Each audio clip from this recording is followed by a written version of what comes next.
This portion of the Paul Urbahns Show is brought to you by Cardboard Crunchies, America's first recycled breakfast food.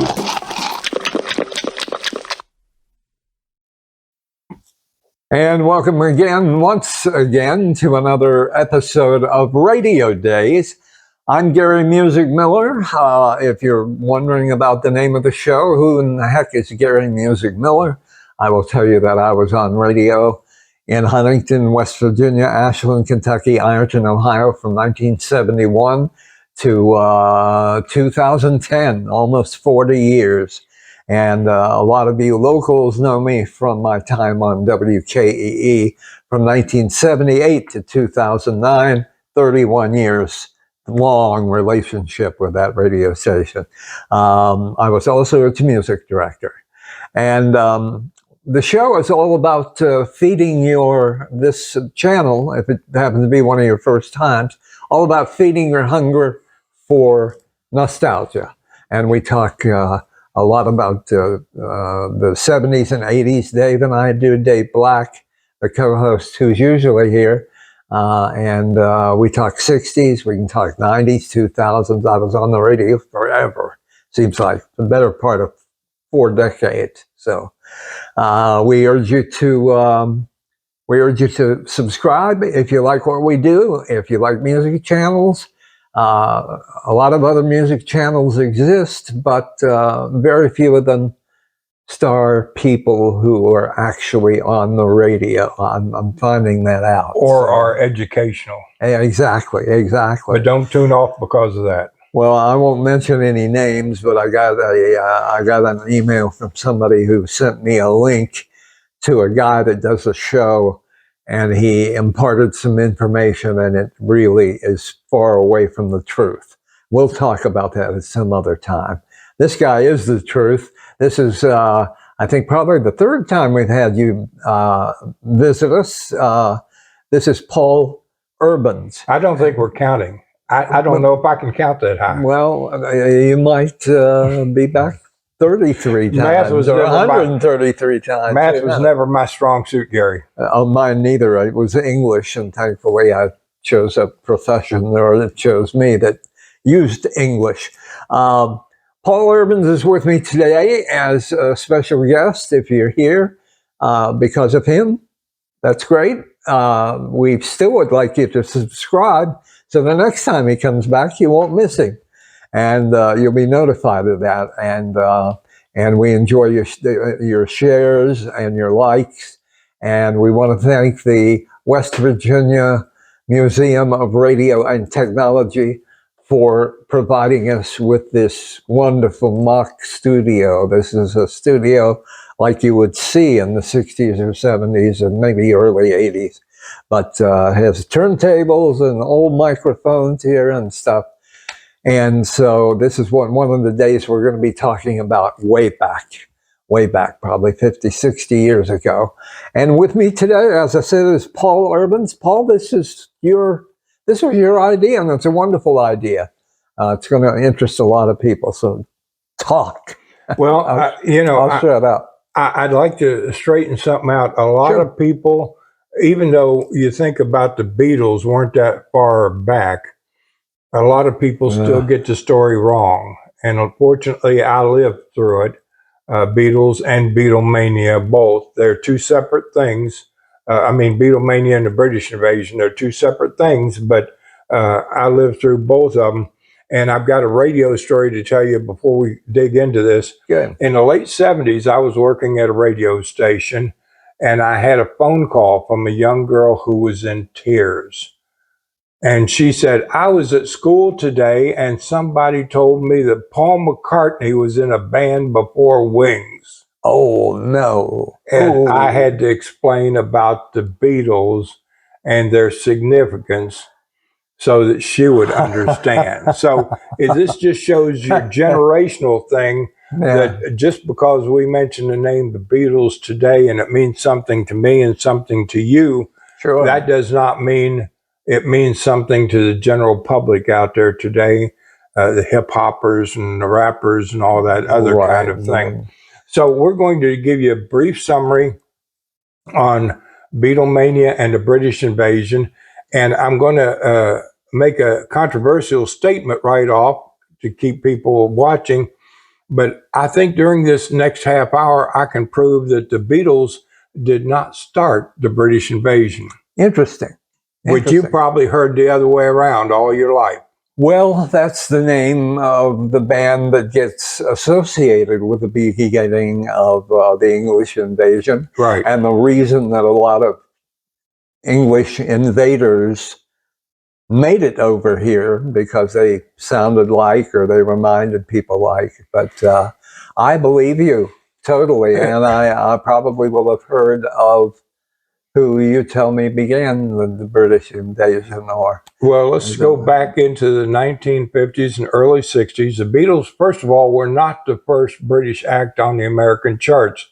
Mantovani in the 50s had lots of chart hits. Okay. Also, the Tornadoes had an instrumental hit with Telstar in the early 60s. It went all the way to #1. So the Beatles weren't England. Yeah. I did not know that. And well, they didn't sing, so that's why you didn't hear the accent. They played the instruments, but with an English they had accent. a #1 hit. So again, that old fallacy, well, the Beatles were the first British act to have a #1 hit, is not true either. And even Dusty Springfield, I'm sure you heard. Of course, I love Dusty. She predated the Beatles, even though her sound in those days, she changed her sound slightly as the 60s went on to a more soulful sound, which is what a lot of people remember her as. In her early days, she sounded more like a Leslie Gore type singer, but that's what was popular in England at that time.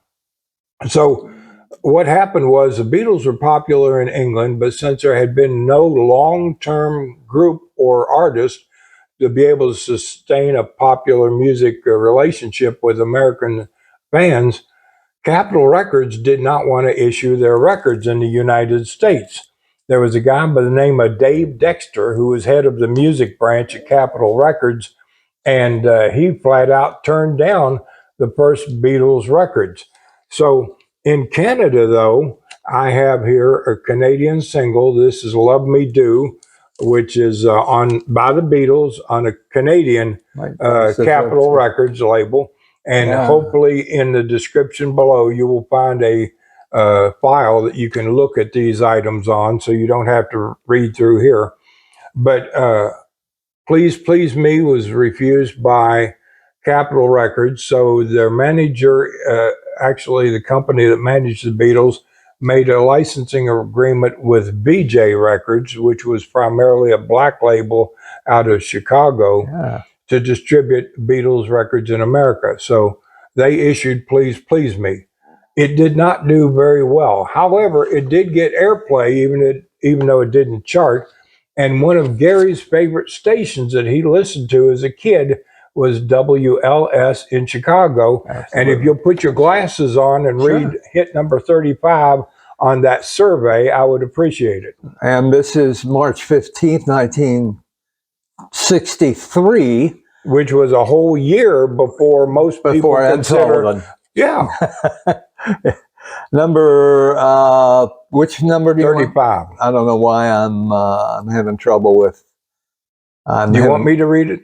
I'm sure it was Please Please Me, I'm going to guess. Was it Please Please Me? Yes.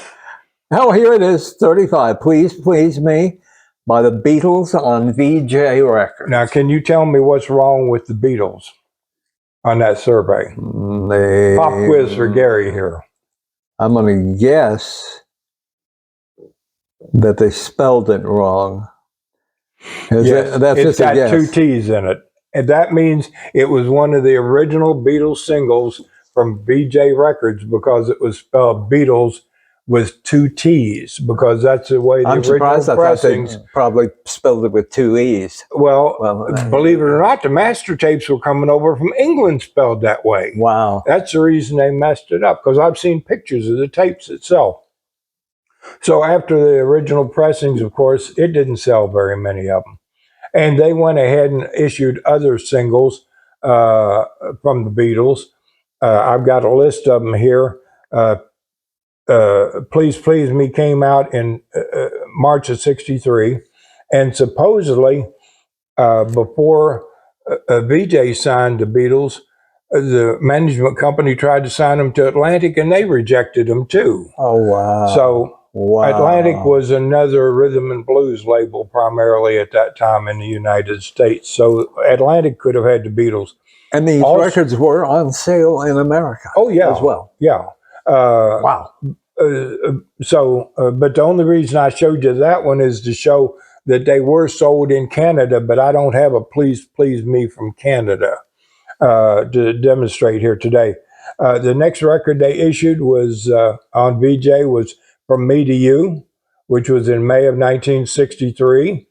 It charted in August of 1963 on both Billboard and Cashbox, but it didn't make the top 100. So it was getting more airplay than Please Please Me did.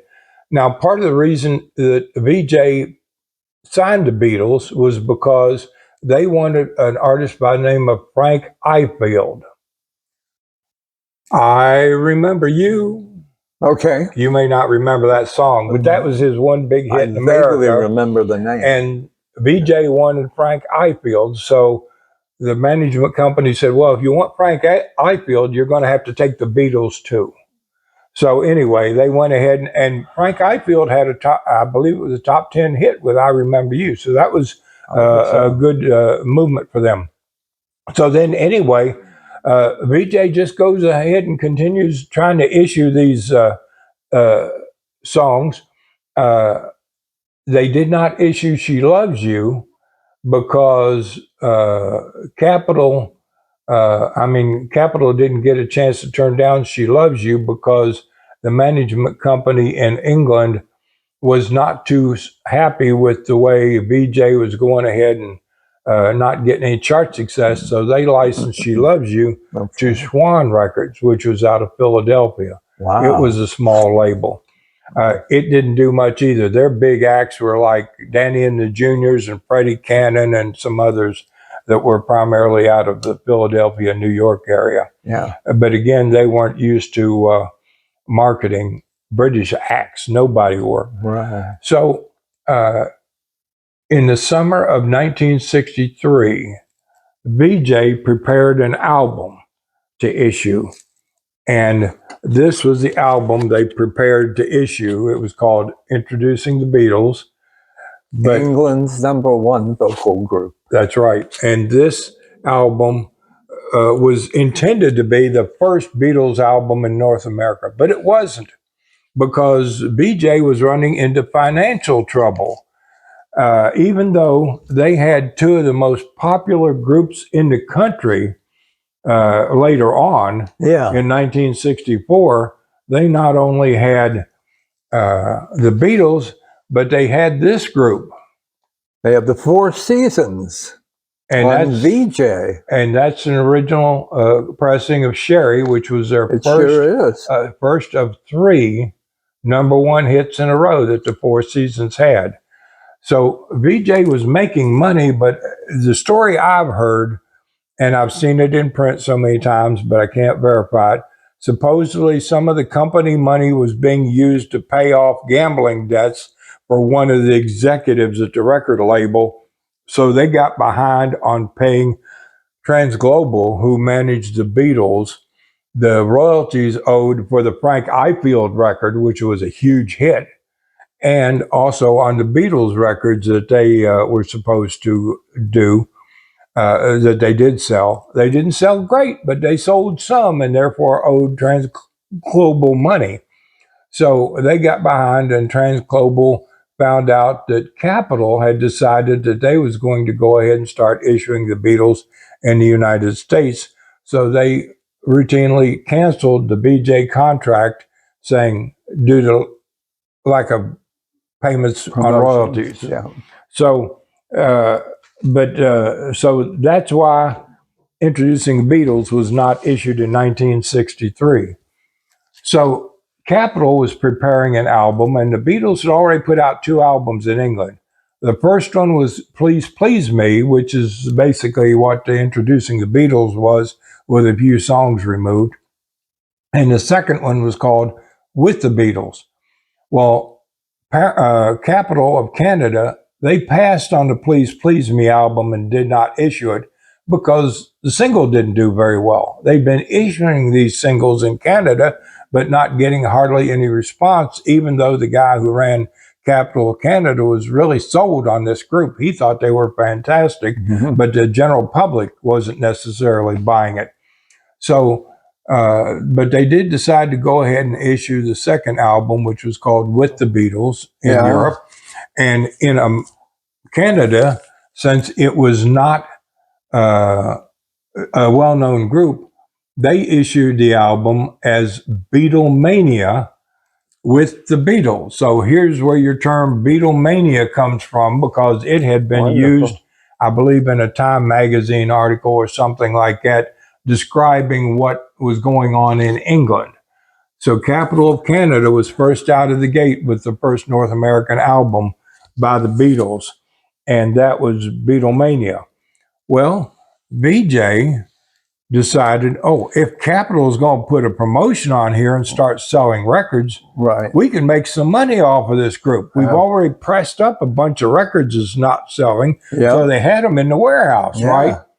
And I'm going to tell you right now, and this will be another opinion that may be controversial. That's the word for it.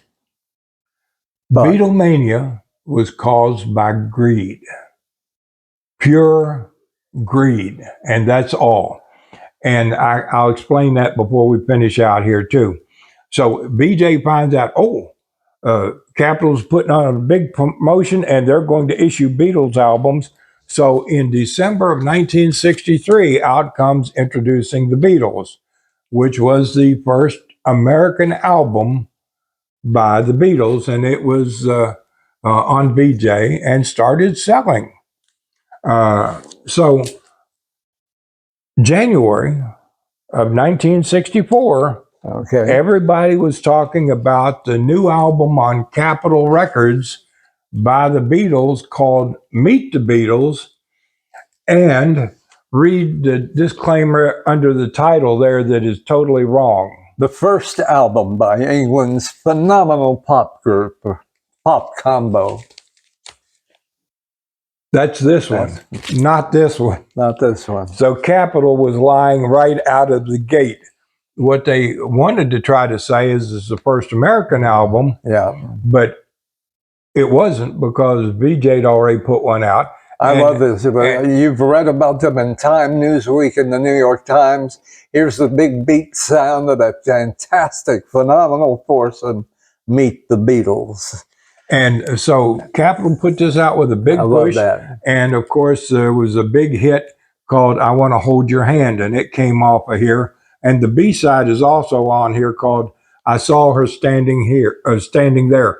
It was a cut down version of the With the Beatles album from England, and used the same basic photo, as you can see, that's on Beatlemania, and that's the same picture that was also on the English album With the Beatles, which With the Beatles was their second album. So again, this is not their first album, okay? They were lying on both cases. So anyway, VJ's got a bunch of singles out there. Schwann has She Loves You out there. Capitol issues I Want to Hold Your Hand with its B-side, I Saw Her Standing There. And so the market was flooded with Beatles records. Even MGM had the rights to some old Beatles songs that they had recorded in Berlin as a backing band for Tony Sheridan. Is that before they became the Beatles? They were still the Beatles in Germany, but on the record label, it's credited to the Beat Brothers as a band. But anyway, so everybody starts issuing Beatles records because they start thinking, well, this is going to be a flash in the pan.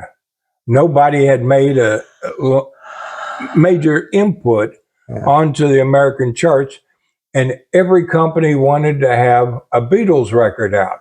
This is Beatlemania. You had to have the Beatles in order to have a Beatles record. And so, for example, the Love Me Do that was issued on Capitol of Canada, VJ issued it in America on the Tollie label, Fantastic. Tollie. Wow. That comes from two different places. Number one, Tollie was an executive of VJ Records. And number two, and Gary will understand this from his years as a music director, back in those days, radio stations did not like to play a whole lot of songs from the same record company. So it was common for record companies to have more than one division just so that they could have different names on the labels. For example, Mercury also had Philips Records. And Right. so a lot of companies did that so that they did not look like they were playing all the same thing by the same artist. So because of that, on both Billboard and Cashbox, in April of 1964, the Beatles was able to have the top 5 records in the country. And I've got the Cashbox chart here from that date. And the same thing happened on Billboard. But I always trusted Cashbox more because they were strictly sales, whereas Billboard used some kind of a weird situation with Cashbox and Billboard. they used sales and broadcasting. Billboard did, but Let anyway. me see this. So go ahead and read those top 5 songs off for the folks. April 4th, 1964. Number 1, Twist and Shout. That's on the Tollie label. Which I believe on Billboard, I Want to Hold Your Hand was number 1. Can't Buy Me Love on the Capitol Records label was number 2. She Loves You. Yeah. The Beatles on Swan Records. Number 4 was I Want to Hold Your Hand on the Capitol record label by the Beatles. And Please Please Me was on VJ Records. It took old Louis Armstrong, Hello Dolly, to break up the Beatles' monopoly. That's right. He became number 1 right after the Beatles. Now, we're going to skip down a little ways. I've got a few more Beatles records on that Cashbox chart, so read those in the chart positions for the folks. Number 28, I believe, on the Cashbox, Do You Want to Know a Secret?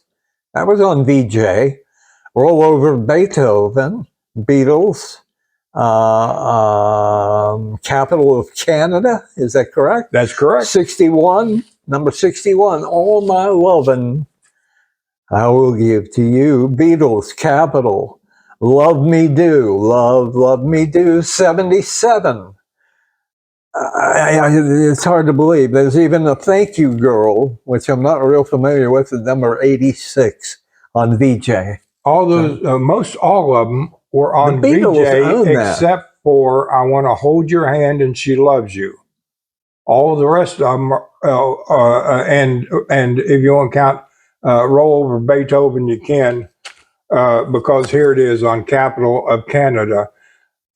The reason that another lie, I guess you want to call it, that people say is, well, if Dave Dexter at Capitol Records had just gone ahead and started issuing the Beatles records from the beginning, we would have had Beatles records sooner. But that's not true, because they were issuing them in Canada. And the radio stations got so short on Beatles songs to play because of the greed of all these record companies having all these records out at one time. Normally, and Gary will agree with me, normally an artist only has one record out at a time. Exactly. Because you don't want to compete with yourself on the record sales. Yeah. So the fact that VJ had all these previous releases that did not sell, and Capitol issued I Want to Hold Your Hand, and Swan had She Loves You that did not sell, but they had them in stock in the record stores. And then I think part of the reason of those is because there just wasn't any promotion. You had a small, you had a small label, had a huge band. There wasn't the promotion that Capitol put behind it. Exactly. But so that's what would have started the Beatles selling if Capitol had only had I Want to Hold Your Hand and none of these previous records had been out on the market, Yeah. then it would have been just like the Beach Boys. They continued to sell great from 1962 on, but only had one record out at a time, and that's why we don't have Beach Boy Mania, because they were only on one label Right. at the time, and that was Capitol. And But of course, yes, I here think is. Ed Sullivan contributed to that. Oh, no doubt. 1964, the girls are screaming. Where did these girls come from if nobody had ever heard of this band? Well, Did they import them over from England? They'd been playing the record since January. Oh, okay, okay. And but all nobody these, gotten a chance to all see these them. records were slowly climbing the chart since January. And like I said, now the reason Roll Over Beethoven was done in Canada and not in the United States on Capitol is because Capitol was supposed to issue Roll Over Beethoven as their second single, the follow-up to I Want to Hold Your Hand, but they did not issue it. They put something else out instead. So now, when we're thinking about Beatlemania, that's what we're talking about. We're talking about all these British songs and so forth that were doing great guns. Now, going back to this Cashbox chart, there is another British band on that survey that has a red dot, meaning the record is climbing very fast. Sure. Tell me what the name of that record is and the name of the group. It was Glad All Over by the Dave Clark Five, number 9. That was the beginning of the British invasion. That was the Dave Clark Five actually started the British invasion because once Epic, they had no Beatles records, so they signed the Dave Clark Five and put them out in America. They were successful in England.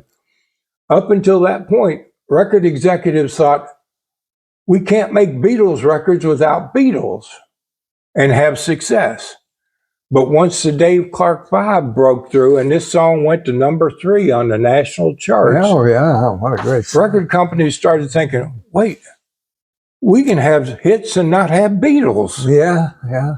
So the Dave Clark Five is actually the one that started the British invasion. And after that, you have the Searchers. Who did the song Woman? Woman, do you love me? Do you that's an American group. That was the one, wasn't that Gary Puckett and the Union Gap? No, that was Woman. Oh, you're thinking about I'm thinking about Peter and Gordon? Peter and Gordon. Okay. I believe it's a different song, but yeah. I believe that Paul McCartney and probably John Lennon wrote that song. Peter Asher was Paul McCartney's brother-in-law, if I remember correctly. Okay, I believe that right. Could have been a hit for the Beatles, but I read that Paul McCartney gave it to them, basically. Right. So, not only was I get Peter and Gordon, Chad and Jeremy, all those guys kind of mixed up. Everybody was going crazy over Beatles records and wanting Beatles and stuff like that. So now, but now Glad All Over by the Dave Clark Five. You can show that to the camera there. Glad All Over was the beginning. Epic record. That was the beginning of the British invasion, and all kinds of English groups got signed. For example, another big group from that time was Herman's Hermits. That's right. And they even made movies the same way that the Beatles did. They had several movies out during the 60s. Now, one of the more interesting facets that people might not be aware of is fan magazines.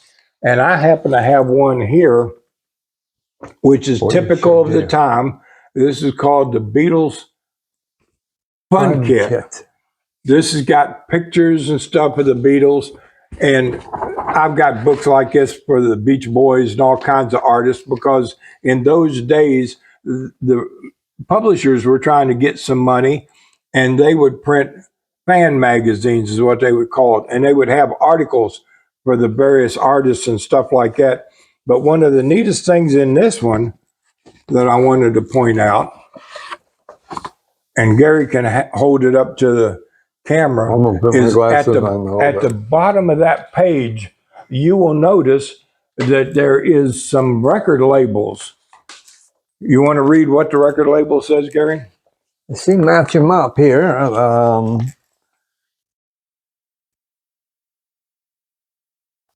The Beatles record Maybe. belongs to Beatlemania.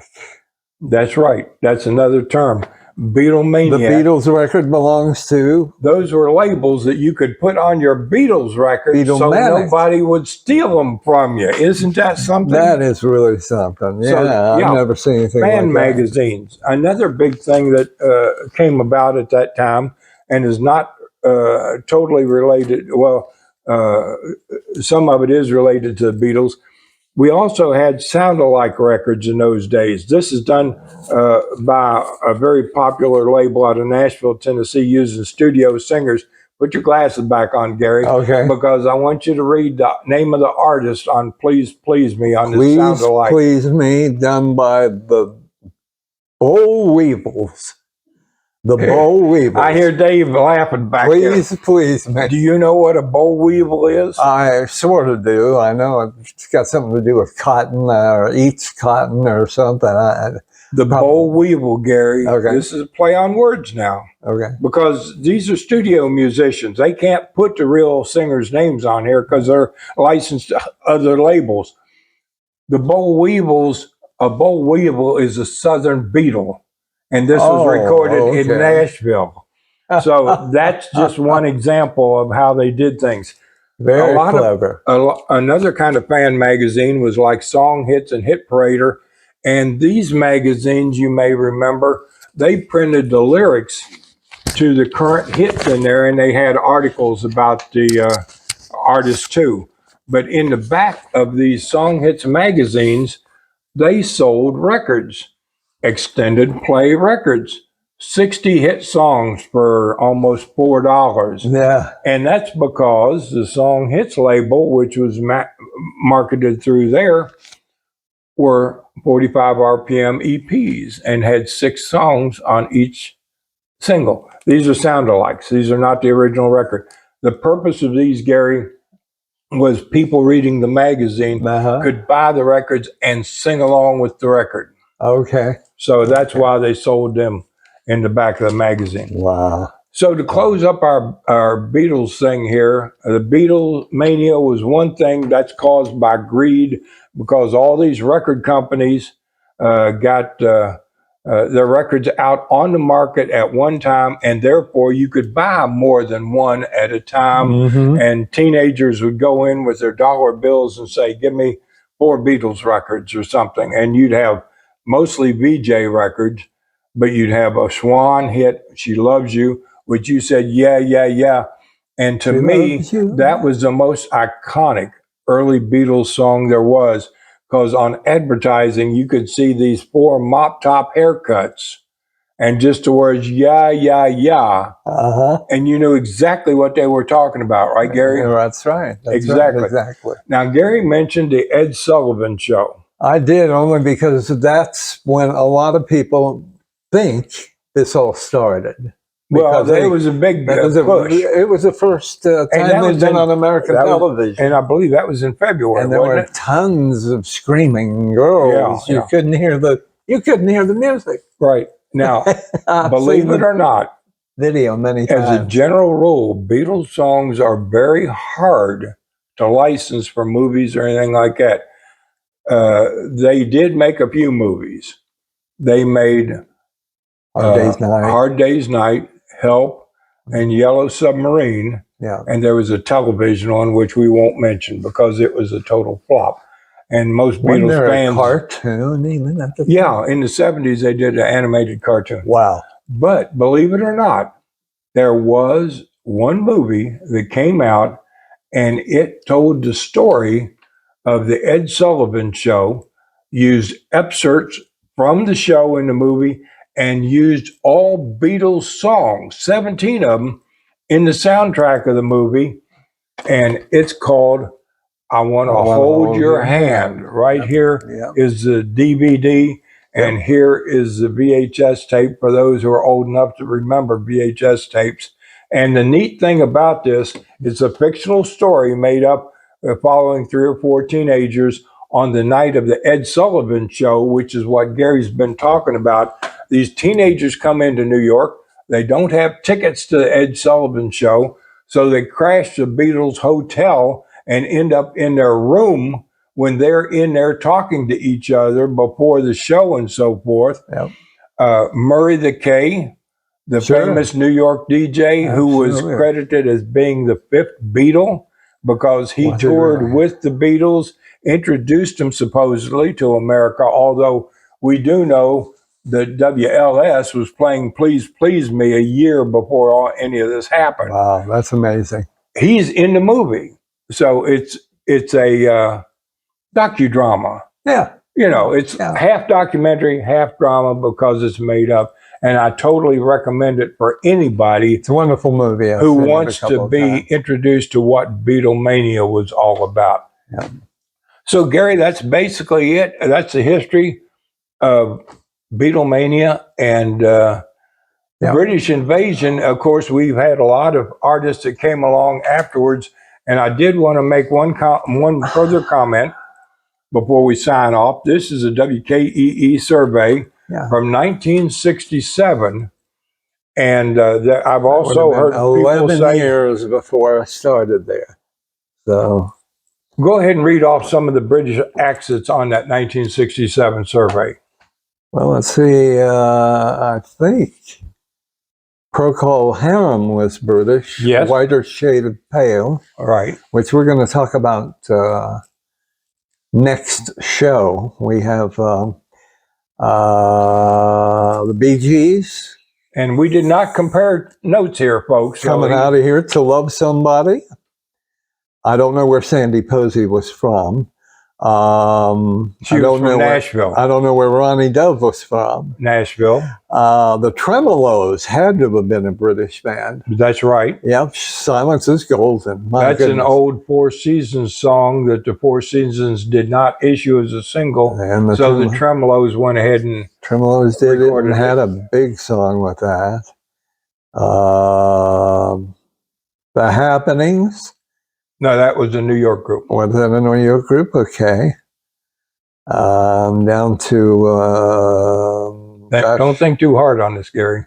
I'm thinking real hard. I know Frank Sinatra wasn't British. I'm not sure. I know Peaches and Herb wasn't. I don't think. You don't have to read every one. I'm just skim down there and I am. Bunny Sigler, I don't know. The Lewis and Clark Expedition sounds British to me. No, they were American. They're not. But A Little Bit Now by the Dave Clark Five. They're definitely British. And was the Seekers? They were Australian, but we'll count them as British. We'll count them as British? Okay. Most history books count them as British. Seekers is a wonderful, wonderful group. And I'm looking down at the bottom and seeing my friend Jack O'Shea, 11 a.m. to 3 p.m. Working those middays. Working those middays, and we miss him so much. And the bottom name on here is a guy who recently passed away, which Gary probably did not know. But Dave Davis. I worked with him at WSAZ because after he left Key Radio, he went to WSAZ and was working the drive time shift there. And he recently passed away, so we're sorry to hear about Dave Davis. David L. Davis was his, and that was his real name. It was nothing made up. But there's one thing I wanted to mention that Gary did not read off. This one. Okay. There was no Beatles on this survey. No, so another thing is people say the Beatles dominated the 60s, and that's not necessarily the case. That's why Beatlemania did not last through the 60s, Gary. It lasted for a few months. And then once the Dave Clark Five came on the scene, all these British artists started coming in, and that's what we call the British Invasion. And even on this Key Radio survey from 1967, there is a top 30 survey where didn't happen to be any Beatles records out that much. I got to mention this because I have a friend, I met a guy named Dennis Tufano, who is the lead singer of the Buckinghams. Right. Who had 5 or 6 straight top 40 records, top 10 records. They went to #1 with the first one, kind of a drag, but they were named something else, and the record company decided they wanted to give them the British influence of the name, the Buckinghams. It was a lot better than their previous name, and I can't remember what they were originally called. I can't either. But they were from Chicago. Yeah, they were from Chicago, definitely. They had that horn sound. They did. That's, like we've talked about that later on, used for Blood, Sweat, and Tears and stuff like that in Chicago and so forth. But we're done, Gary. But the Buckinghams took their name because they wanted to be associated with the British Invasion. Right. Thank you so much for tuning in. We're going to take off. He's got to go. I got to go. I'm not sure where I'm going. I want to thank the Museum of Radio and Technology. Their website, www.mrtwv.org. Instagram, you can find them at mrt.wv. Twitter at wv.wvmrt. And they're on Facebook if you look for the Museum of Radio and Technology. I would love to hear from you, what you'd like to hear in future shows. And by doing that, you can write your comments underneath the video, or you can write me directly at RDWGMM, Radio Days with Gary Music Miller. It's the best way to remember that. RDWGMM@gmail.com, and let us know what you'd like to talk about, what you'd like us to talk about. It's very much a two-way street. Or what you remember about Beatlemania and the British Invasion. Did you have a favorite British group that we did not mention here? And we didn't try to slight anybody. We just don't have time to mention them all that were popular during the 60s and the 70s. It was not the only time this happened. The Beatles sang the top 5 spots. I remember when disco came along and Saturday Night Fever hit, the Bee Gees were in the top 5. It was 3 Bee Gees songs, Emotion by Samantha Sang and the Bee Gees, and Andy Gibb. And they held the top 5. And I believe they were all on the same record label at that time. Probably. I think so. Yeah, RSO. I think it was Robert Sigwood. But again, but they were RSO Records, I think it was called. RSO. And but that happened again because the records were issued independently as individual records, and then all of a sudden a movie came out the same way Ed Sullivan called attention to the Beatles. Yeah. The movie came out, Saturday Night Fever. Yeah. And that happened to be, those songs happened to be primarily the soundtrack for that movie. There were other people went down and bought the records. Other manias too. Batman, you couldn't escape in '66. Batmania swept the country. Monkey Mania swept the country. And I understand there was a little thing between the Beatles and the Monkees because the Beatles thought the Monkees were trying to rip them off, and I don't know. That's another story. Well, the Monkees were known as the Beatles were known as the Fab Four, and the Monkees were known as the Prefab Four because they were not musicians. No, not all of them. They were hired as actors to play musicians, and believe it or not, Tommy Boyce and Bobby Hart, you've probably heard those songs. Oh, yeah. They're the ones that recorded the early Monkees records and was intended to do all the music tracks and the singing for the Monkees on the television show. But the producers finally decided that they would go ahead and use the actors to do the singing. And they put a lot of pressure on them, I'll tell you. They put some pressure. People like Marty Nesmith was a musician. Mickey Dolenz had to learn to play the drums. Yeah, he wasn't a musician. Believe it or not, he was in Peter Tork was a musician, and these guys wanted to play their own music, and they said, no, we're going to dub it in, like you said, with Boyce and Hart songs. Mickey Dolenz was actually an actor who was known as Circus Boy. Circus Boy, in the early days. We got to go, Gary. Got to go. We'll sit here and reminisce the rest of the afternoon. We can talk forever. We have. And we'll talk to you next time. David, remember, Dave Black, our co-host, and I are back usually every couple of weeks with a new show. So if you would subscribe, we would be very, very indebted to you. And please visit us as often as you can. And check out some of our past episodes if you want to know other things about me and the radio business back when I was in it. And I can't think this guy, I don't know whether I mentioned it at the beginning or not. He is a radio historian, and I'm sure at some time we'll have you back because I don't want to wear out my welcome. Well, the numbers go up. The number of people that enjoy radio history are way out there. Next show, we're going to be talking about music, and you're not going to want to miss it. And until then, I'm Gary Music Miller for Dave Black, who is in the background, and for Mr. Urbahns here, Paul Urbahns. Thank you for joining us, and we'll talk to you next time on Radio Days with Gary Music Miller. Bye now.